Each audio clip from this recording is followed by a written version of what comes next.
निर्वाणाय निर्धूतकलिलात्मने सालोकानां त्रिलोकानां यद्विद्याधरवर्णाय।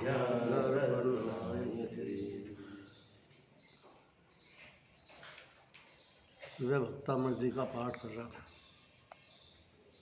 उसमें ऐसा आया कि कितने बादल हो के पहाड़ हो, सूर्य का उदय होता है तो सबको चीर करके प्रकाशित करता है कि नहीं। ऐसे प्रभु केवल ज्ञानी परमात्मा है या उनकी वाणी है। द्रव्य क्षेत्र काल भाव सबकी मर्यादा छोड़कर तीन लोक तीन काल, पहले गुण स्थान से लगा के ठेठ 14 गुण स्थान तक है, सब जीवों की बात दिव्य धनी में अनंत भगवान कहते हैं। दो तरह के जीव होते हैं, एक संक्षेप रुचि वाले, एक विस्तार रुचि वाले। दोनों को संभालना जिनवानी का काम है। संक्षेप रुचि वाले हैं तो थोड़ा कहो तो पूरा समझ जाते हैं जी। एक गुण को तो अनंत गुण समझ जाएंगे, एक पर्याय को हो तो अनंत ही पर्याय समझ जाएंगे। ये संक्षेप रुचि वालों का काम है। समझदार होना चाहिए जीव। तो यहाँ जरा जिनवानी का भक्ति हो, जनराज का प्रेम हो तो, नहीं तो ऊपर ऊपर से चला जाएगा मामला।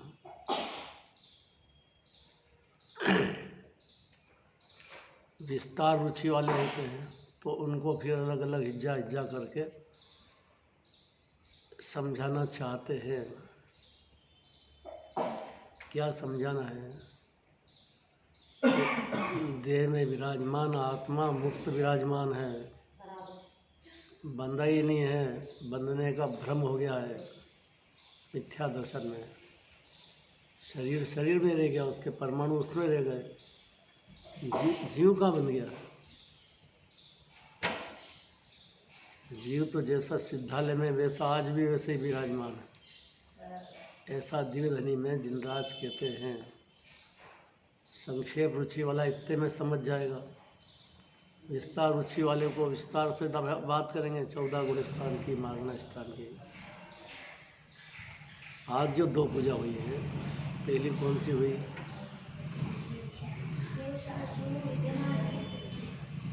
और अनंतानंद।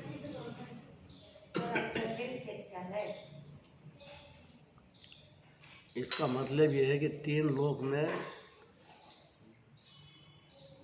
देवशास गुरु 20 तीर्थंकर भगवान, अनंत अनंत सिद्ध भगवान मात्र यही है ज्ञान का दीपक जलाने में निमित्त।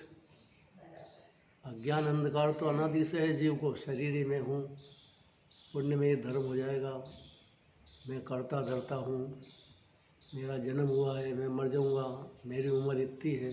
अब ये तो अनादि अनंत मानता है शरीर की उम्र जितना अपना। ऐसा चल रहा, अनादि काल से पोल चल रही है।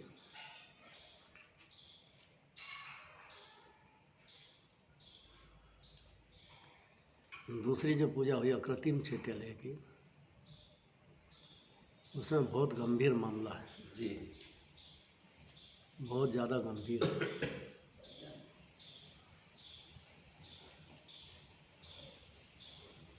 नरक में कितने अकृत्रिम चैत्यालय है। ये जो चैत्यालय ये है ना अपना, और जो वहाँ के हैं उसमें कुछ भी फर्क नहीं होगा, बराबर। वैसे ही भावमंडल है, 3 छत्र है, परमात्मा अंतर्मुखी है।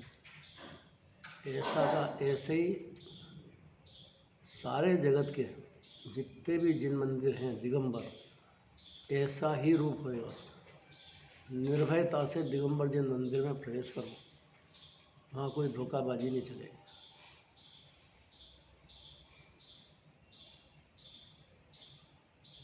प्रयोजन क्या है कि जीव को आत्मज्ञान पैदा हो जाए तो ये अपने आप को भव समुद्र से पार कर लेगा। और शरीर में और रागादि भाव में दो ही है बस बीमारी, यही मैं हूँ, तो फिर अनादिकाल से भटक रहा है, फिर भटकेगा। इसको संक्षेप रुचि और विस्तार रुचि से जिनवानी कहेगी। बोल करके सुन के सुना के संतुष्ट हो जाने वाले का काम नहीं है। अंदर में प्रण होना चाहिए कि मैं आत्मा हूँ, जिनराज कह रहे हैं अनादि अनंत देह में विराजमान हूँ। तो इतनी सी बात मैं नहीं समझ सकता हूँ क्या? अब इसमें धोखा दो तरह का है कि पूजा बोल दी, व्रत तब धारण कर लिए, मुनिराज बन गए बाहर में, तो समझे कि मैं समझ गया हूँ। वहीं भूल है सारी। समझ जाने का अर्थ है कि सम्यक दर्शन की पर्याय पैदा हो जाना। श्रद्धा गुण की पर्याय में अपना आत्मा और सिद्ध भगवान अनंत भगवान के आत्मा में कुछ भी अंतर नहीं है, ऐसा भान होते सी अनुभूति प्रकट होगी जीव को।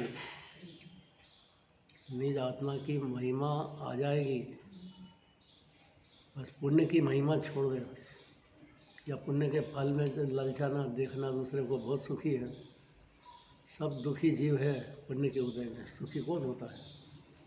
ये तो बड़े बड़े चक्रवर्ती और इंद्र काय के लिए भगवान की पूजा करते हैं। क्या करें पुण्य का उदय? सिवाय धूल धानी के कुछ भी सार नहीं है। सारभूत तो आत्मा है। दूसरी पूजा में अकृत्रिम चैत्यालय में अब जीव को कैसे समझाएं? इतनी प्यारी पूजा है ये जी, कि जैसे जनराज विराजमान है, जैसा उनकी दीवधनी में कहा है, जैसा उनका आत्मा है वैसा मेरा आत्मा है, ऐसा ये जीव समझ जाए, आत्म ज्ञान हो जाए तो ध्यान भी होएगा। आत्म ज्ञान ही नहीं होगा तो अरथ ध्यान रूप ध्यान चलता ही रहेगा और डूब जाएगा उसका। अरथ ध्यान रूप ध्यान तो ज्ञानी के भी होते, पंचम स्थान वाले के भी होते, लेकिन उसका मतलब उसमें डूब जाए तो ये जीव अज्ञानी है कि भाव समुद्र में कहीं ठिकाना नहीं लगेगा। डूबना नहीं होता है अलग बात है, ये परिणति में कमजोरी है, अपनी पर्याय में अनादिकाल के संस्कार हैं, संगति ऐसी है। तो इस पंचम काल के जीव को तो बहुत पुरुषार्थ है, क्योंकि बहुत पाप करके तो यहाँ आया है, इसलिए पाप का उदय ज़्यादा होता है।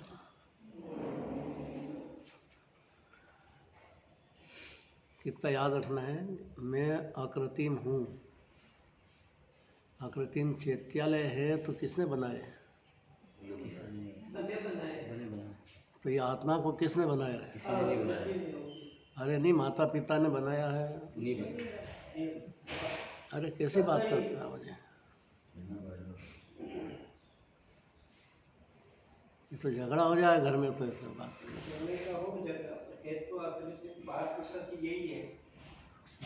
तो यही बाबू जी कहते ना, बारदान है तो शरीर को बारदान छूट जाए। एक बार है 2 अक्टूबर को उनका सम्मान हो रहा था बस शहर में, यही बात। बहुत बड़ा समारोह था, पूरी समाज इकट्ठी थी,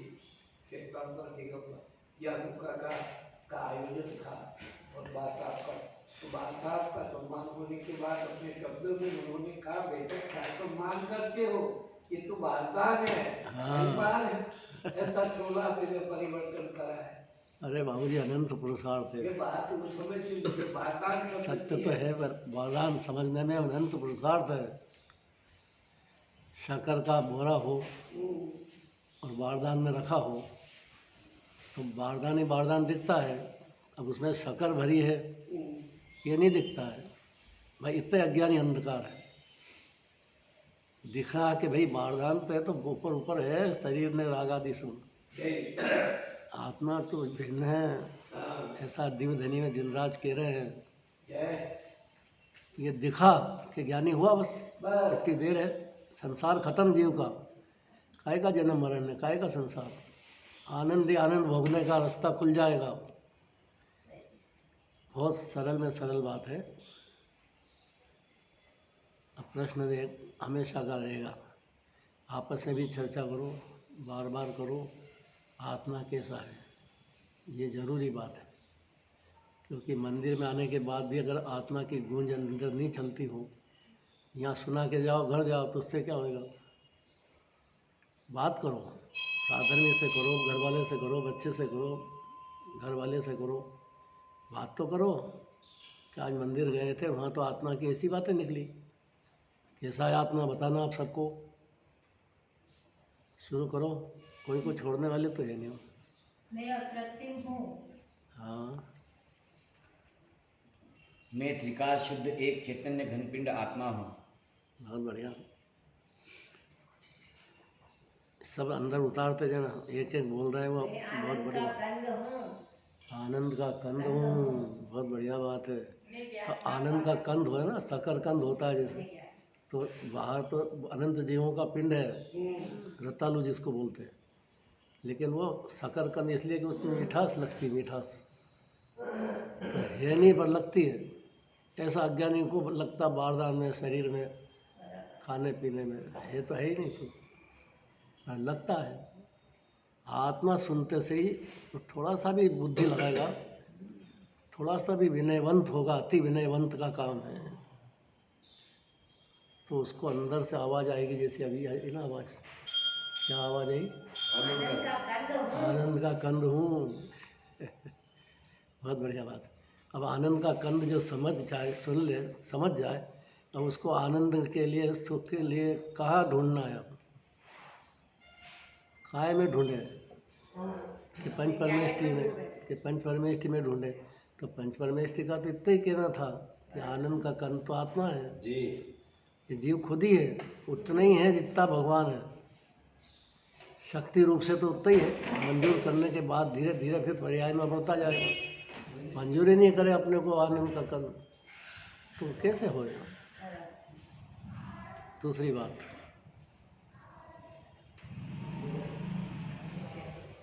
मैं ज्ञान का सागर। ज्ञान का सागर। सागर में तो बहुत पानी होता है, तो आत्मा में कितना ज्ञान भरा है, तो ये किससे ज्ञान लेने जाए। ज्ञान का काम स्वपर को भिन्न भिन्न जानना है, सम्यक ज्ञान का। मिथ्या ज्ञान का है स्वपर को एक जानना, बस इतना सा ही संसार है। शरीर, परिवार, कुटुंब, मंदिर ये मेरा है, ऐसा जानना, मानना, उसमें सारा संसार है तो सही, लेकिन पर है। स्व तो शुद्धात्मा है अपना अनादि अनंत जो जिनराज कह रहे। आगे, मैं एक चैतन्य अविनाशी अनंत गुणों का भंडार। वाह, मैं चैतन्य स्वभाव हूँ। बहुत बढ़िया बात। अरे एक शब्द बहुत है, चैतन्य स्वभाव समझ लो तो जड़ कहाँ रहा, हर समय चैतन्य है, हर जीव चैतन्य है। बहुत बड़ी बात जो बोल रहे हैं ना, वो अंदर में खुद को समझना है, समझ जाओ तो ये चालू हो जाएगा जी। इससी सरल बात है। हाँ, कोई कठिन बात बिल्कुल नहीं है। दिनराज की बात कठिन होगी क्या, एकदम सरल है। आगे, अनंत अनंत शक्तियों का भंडार। अभी 47 शक्ति याद कर लो। अनंत अनंत तो बहुत बड़ी बात है। एक शक्ति में अनंत शक्ति का रूप है जी। एक शक्ति भी पसंद कर ले जीव तो अनंत शक्ति का मालिक बन जाएगा। इतनी सरल बात है। एक तो पसंद करे कोई भी अनंत में से।